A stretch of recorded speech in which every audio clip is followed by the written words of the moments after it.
오늘 우리에게 주신 말씀은 요한일서 3장 9절 10절 말씀입니다.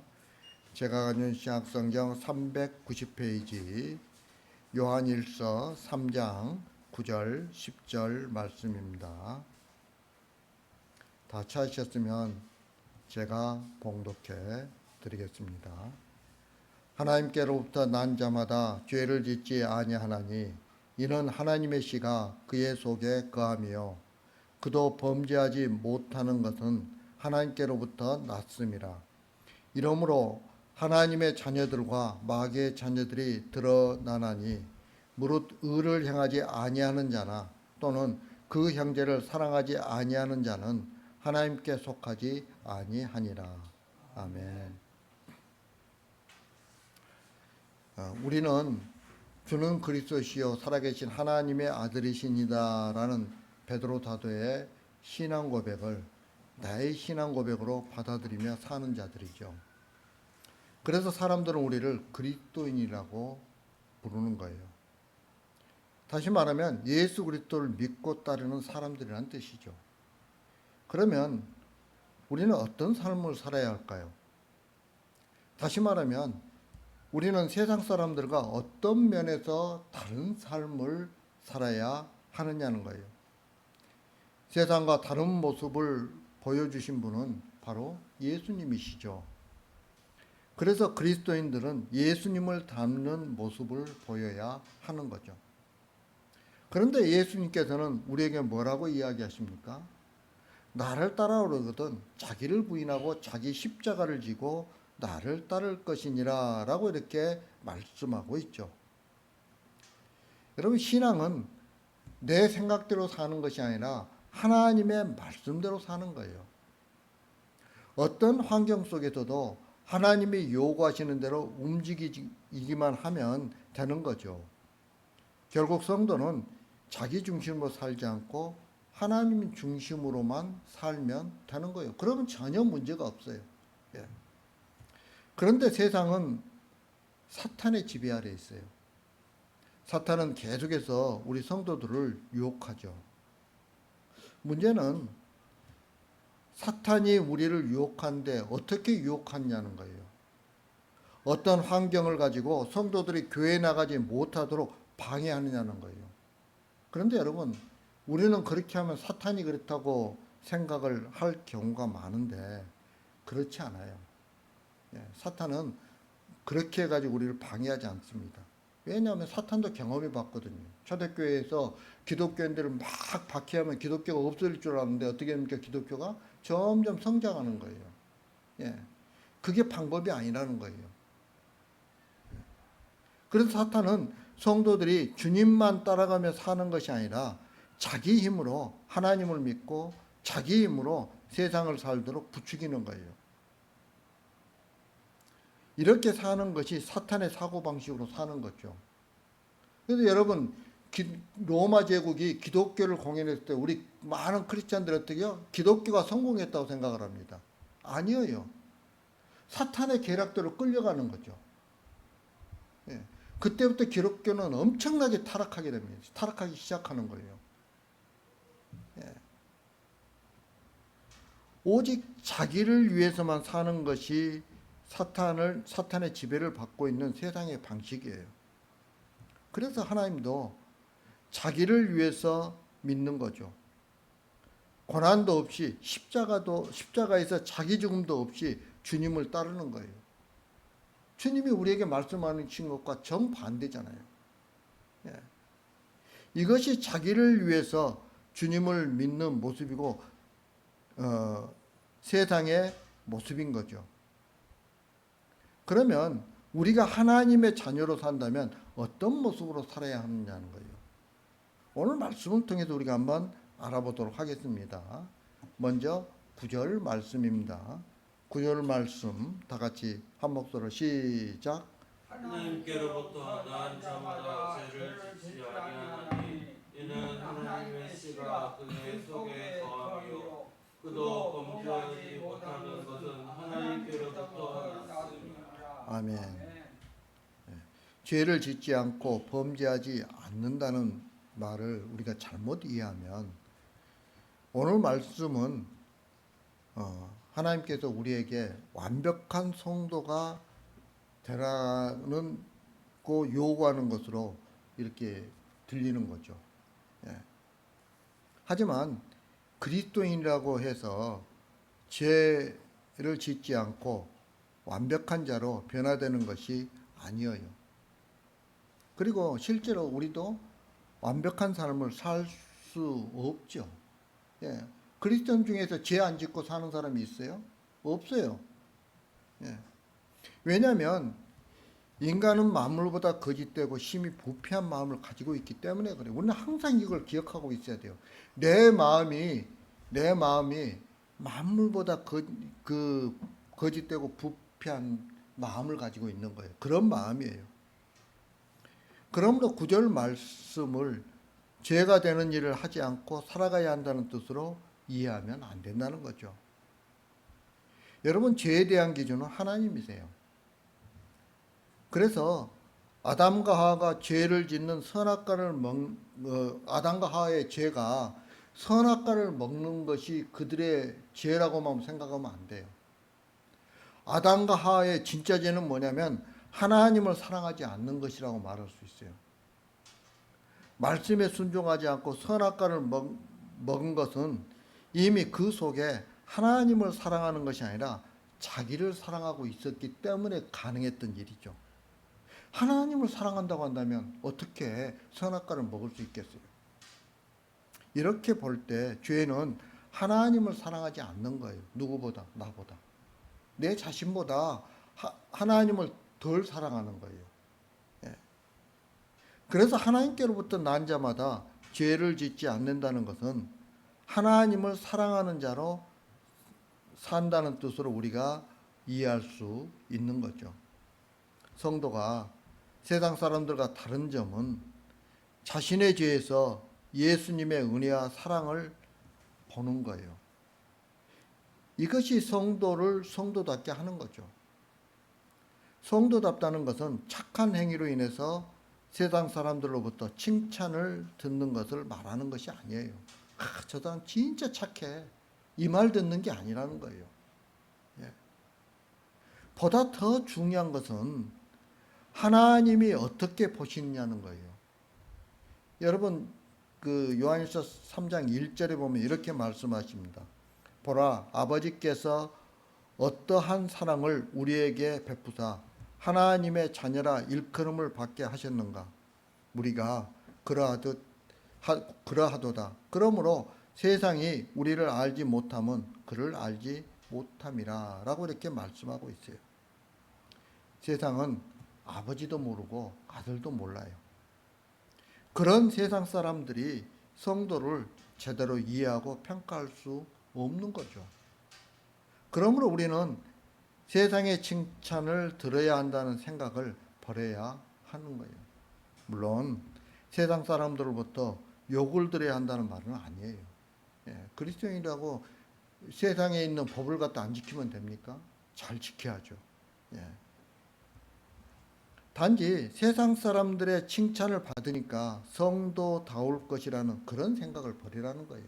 우리가 성도다움은 세상 사람들에게 칭찬받는 것 때문에 성도답지 않는 거예요. 성도답다고 이야기하지 않는 거예요. 예. 마귀는 내 자신에게 가능성을 두게 해요. 그런 가능성을 포기하기 위해서는 예수님을 바라봐야 돼요. 십자가에서 속죄제물이 되신 주님을 바라보면서 자신의 죄를 깊이 자각하라는 거예요. 그럴 때 우리는 낮아지게 되는 거죠. 이처럼 성도의 낮아짐은 아버지의 사랑을 아는 것으로부터 나오게 되는 거예요. 내가 낮아지고 싶다 해서 낮아지냐? 아니에요. 절대 그렇지 않습니다. 예, 우리 마음 가운데는 세상으로부터는 오는 욕망으로 가득 차 있어요. 그렇기 때문에 내가 원한다고 낮아지지 않아요. 우리는 더 높이, 더 많이, 더 좋은 것을 가지기를 원하는 마음으로 가득 차 있죠. 예. 그래서 우리의 낮아짐은 아버지의 사랑을 아는 거예요. 아버지의 사랑을 알 때 우리는 낮아질 수밖에 없는 거예요. 그 사도 바울이 로마서 5장 8절에서 이렇게 말씀해요. 우리가 아직 죄인 되었을 때 그리스도께서 우리를 위하여 죽으심으로 하나님께서 우리에 대한 자기의 사랑을 확증하셨느니라. 결국 성령의 도우심으로 날마다 십자가에 달리신 주님을 바라보면서 내가 십자가에 달려 죽어야 할 죄인이라는 사실을 깨닫게 되는 거죠. 그렇게 되면 하나님의 크신 사랑과 은혜에 감사할 수밖에 없는 거예요. 그래서 사도 바울처럼 내가 나된 것은 하나님의 은혜라고 이렇게 그런 고백을 할 수가 있는 거죠. 내가 잘나서가 아니고 하나님의 은혜라는 거예요. 여러분, 이런 상태에서 자신이 이룬 모든 것을 바라보게 되면 내가 한 모든 수고가 내가 한 것이 아니라 오직 나와 함께 하신 하나님의 은혜라는 것을 알 수 있어요. 누가 하셨다고요? 하나님이 하신 거죠. 하나님이 나를 이끌어 주시니까 한 거예요. 내가 지금 이 위치에 올라온 것도 내가 능력이 있어서 이 위치에 올라오는 것이 아니라 하나님께서 나와 함께 하시기 때문에 우리가 이 위치에 올라오는 거예요. 예, 이걸 알게 되는 거예요. 이걸.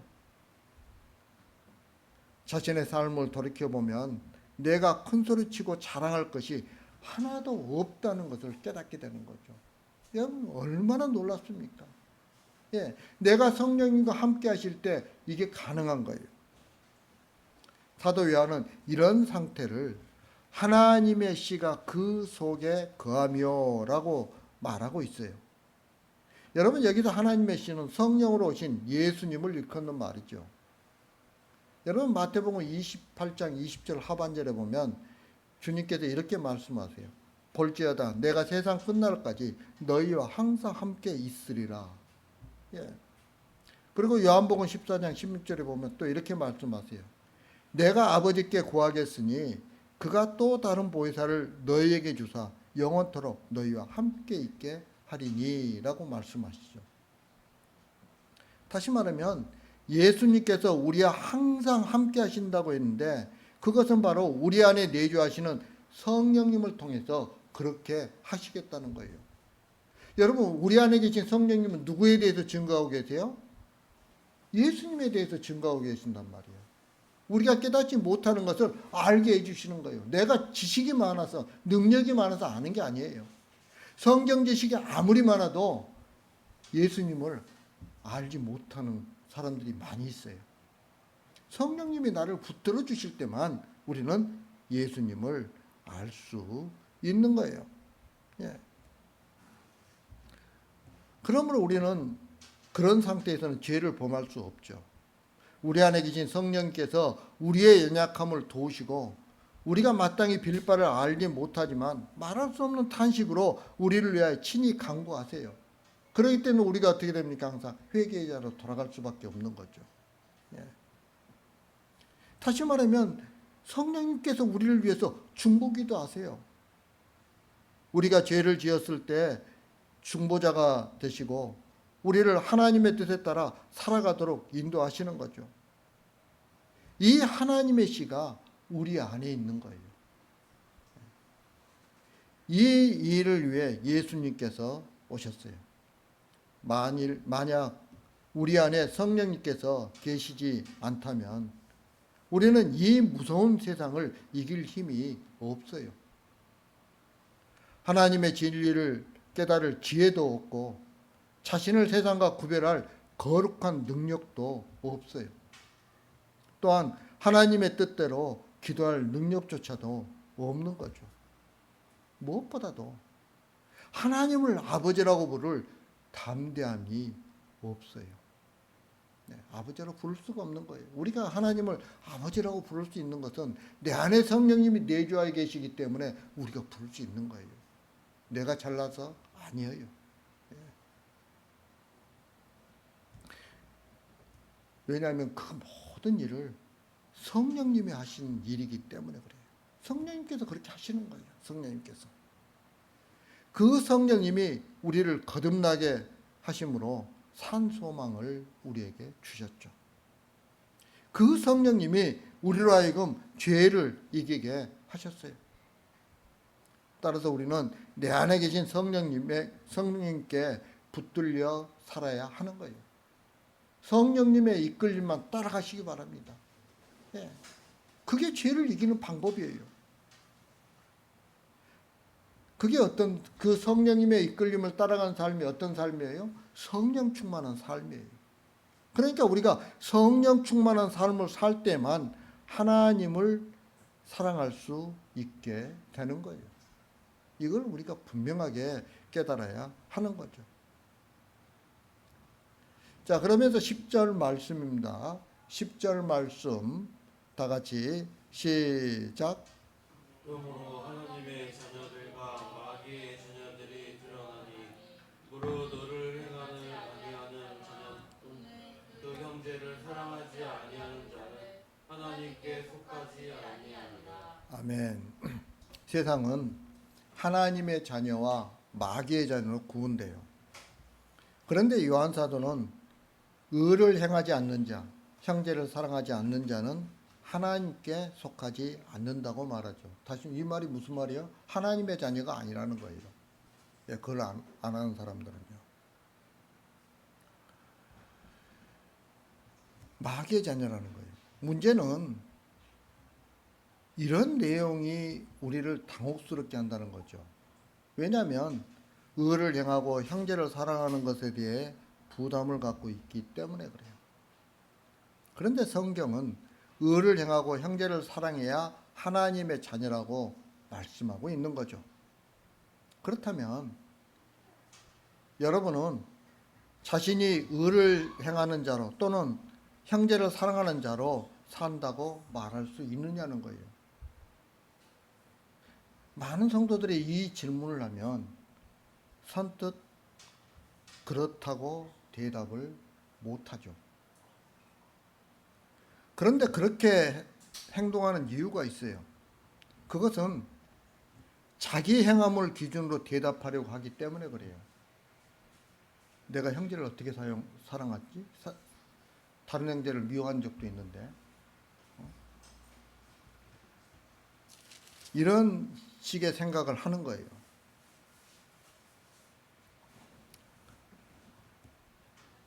그래서 사랑에 대한 자신감이 떨어지게 되는 거죠. 하지만 형제 사랑은 자신을 낮추고 사랑하는 형제와 같은 자리에 내려앉는 거예요. 예. 물질로 돕는 것은 얼마든지 할 수 있어요. 그러나 약자 앞에서 자신을 낮추고 상대방을 높이는 것은 예수님을 아는 성도에게만 보일 뿐이에요. 그러므로 형제 사랑은 예수님을 알지 못한 사람들에게는 불가능한 거죠. 우리가 하나님의 자녀라면 자신의 마음을 낮추게 되는 거죠. 왜 그렇습니까? 십자가 앞에서 내 죄를 발견하기 때문에 나를 높일 수가 없어요. 낮출 수밖에 없는 거죠. 예.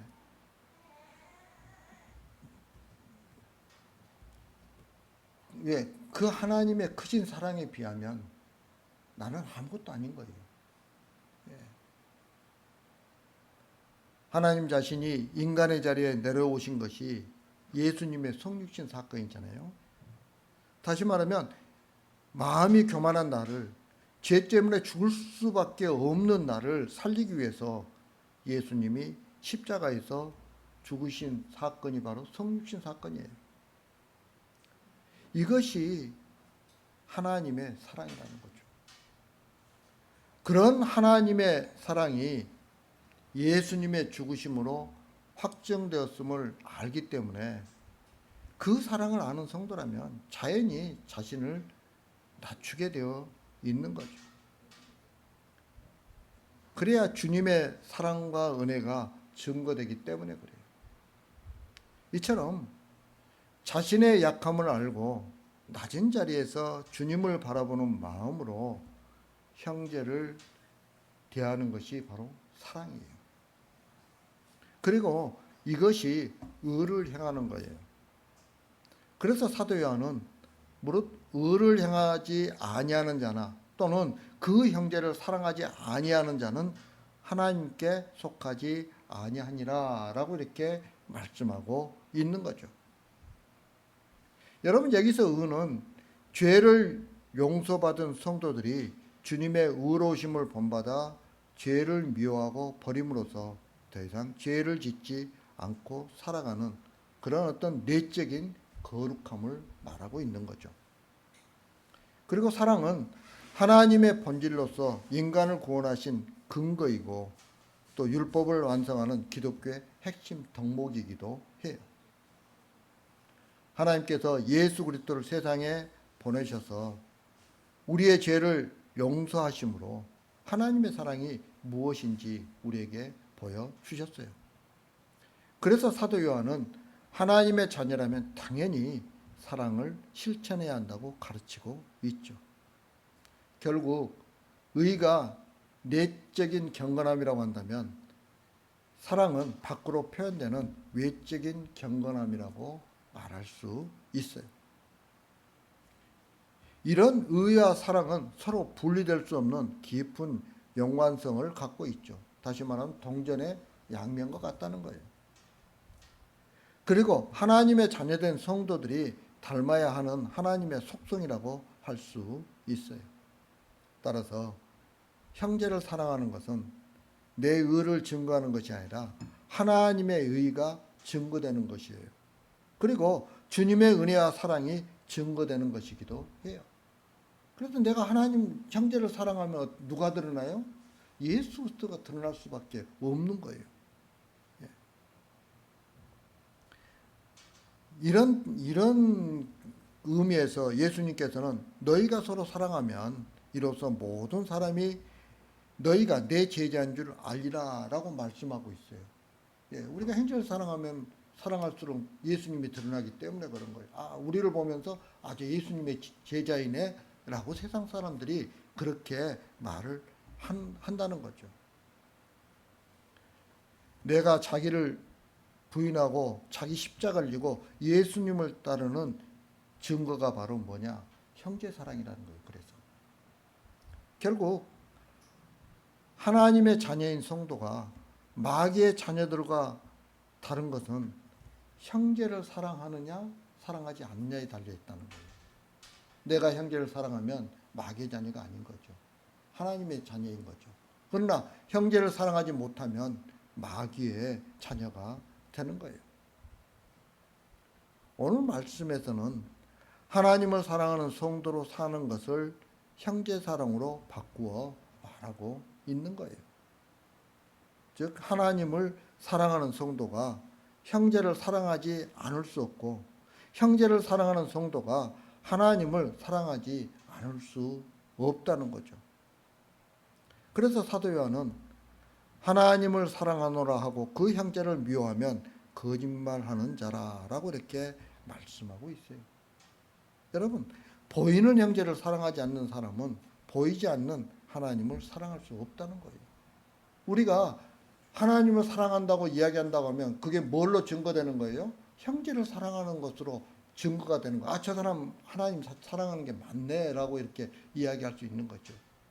그러나 내가 아무리 형제를 사랑한다고 이야기하지만 실제로 내 행동이 그렇지 않으면 하나님을 사랑하지 않는 거예요. 오늘 형제 사랑이 없다면 무엇으로 하나님을 사랑한다는 증거가 될까요? 우리는 보통 교회를 위해서 열심히 봉사하는 것, 또 헌금 드리는 것, 전도하는 것, 또 기도하는 것과 같은 경건한 삶으로 가능하다고 이렇게 이야기를 갖다 하죠. 하지만 여러분, 교회를 위해서 무엇인가를 했다고 해서 그것을 하나님을 사랑하는 것으로 말하지 않아요. 또한 경건한 생활을 했다고 해서 그것을 하나님의 사랑하는 것으로 성경은 말하지 않습니다. 14절에 보면 우리는 형제를 사랑함으로 사망에서 옮겨 생명으로 들어간 줄을 알거니와 사랑하지 아니하는 자는 사망에 머물러 있느니라 라고 이렇게 말씀하고 있어요. 형제 사랑이 예수님을 믿는 하나님께 속한 하나님의 자녀에게서만 나올 수 있기 때문에 바로 이런 말씀을 하고 있는 거죠. 그래서 사도 바울은 데살로니가 전서 4장 9절에서 이렇게 말합니다. 형제 사랑에 관하여는 너희에게 쓸 것이 없음은 너희들 자신이 하나님의 가르치심을 받아 서로 사랑함이라. 여러분, 우리는 형제를 사랑해야 되는 거예요. 형제를 사랑하는 게 뭐라고요? 자기를 낮추는 거예요. 예. 형제를 자기를 낮추면 어떻게 돼요? 자연스럽게 인격적으로 대할 수 있고 공손한 말을 할 수 있고 그러잖아요. 자기를 낮추지 않으면요. 아무리 거룩하게 이야기를 해도 그 거룩함 속에서 나를 무시하는 게 보여요. 그 거룩함 속에서. 예. 여러분, 우리는 낮은 자들이에요. 낮은 자들. 그 자세로 살아가는 거예요. 이제 말씀을 마치려고 합니다. 사랑하는 성도 여러분, 우리는 하나님의 자녀로서 하나님의 사랑을 드러내며 살아야 하는 거예요. 그러기 위해서는 주님만 바라보면서 자신의 악함을 보아야 하는 거죠. 다시 말하면 십자가 앞에서 자신의 죄를 보아야 한다는 거예요. 그리고 이런 나를 위해 낮아지시고 십자가에서 죽으신 주님의 은혜를 바라보아야 하는 거죠. 예수님 앞에서 날마다 우리는 낮아져야 하는 거예요. 그리고 그 마음으로 형제를 대해야 하는 거죠. 따라서 사랑성교회 모든 성도들이 형제 사랑을 통해 하나님 사랑을 드러내며 살아가는 하나님의 자녀들이 되기를 주님의 이름으로 축복합니다. 다 같이 기도드리겠습니다. 사랑과 은혜가 풍성하신 아버지 하나님, 부족한 저희들 사랑해 주신 감사합니다. 저희들은 입으로는 하나님을 사랑한다 하는데 실제로 저희들의 행동은 그렇지 못할 때가 너무나도 많이 있습니다. 아버지 하나님, 이런 저희들을 용서해 주옵소서. 저희들이 낮은 마음으로 형제를 사랑함으로 형제와 예수 그리스도를 드러내는 그런 삶을 살아갈 수 있도록 인도하여 주옵소서. 예수님 이름으로 기도합니다. 아멘.